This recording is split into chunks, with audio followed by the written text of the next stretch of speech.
Transferring money or withdrawing money from Bybit to your Revolut is pretty easy thing to do. Today I'm going to teach you how you guys can transfer slash withdraw money from your Bybit to your Revolut. Well, the process is pretty simple. In order to do that, you need to follow these instructions. First of all, you need to click on your assets and then click on withdraw. Afterwards, you will be at this page. Here you have to click on withdraw with each of the asset you want to sell.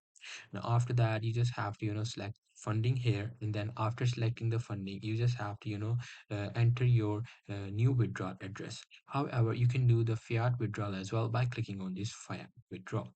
Now after selecting the fiat withdrawal, you will have actually some sort of limitations. These are your daily and monthly limits. You just have to enter the amount, and there you go. You will easily be able to do it. Now at the very end, they will want you to verify it. You just have to put your verification code and then tap on submit.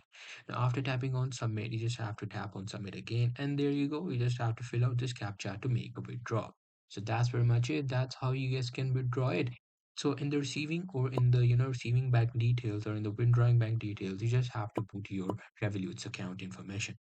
So that's how you'll be able to Revolut in your any of the bank account, or you can actually use the Revolut details to withdraw your Bybit currency into your Revolut. So that's pretty much it. Hope you guys find this video helpful.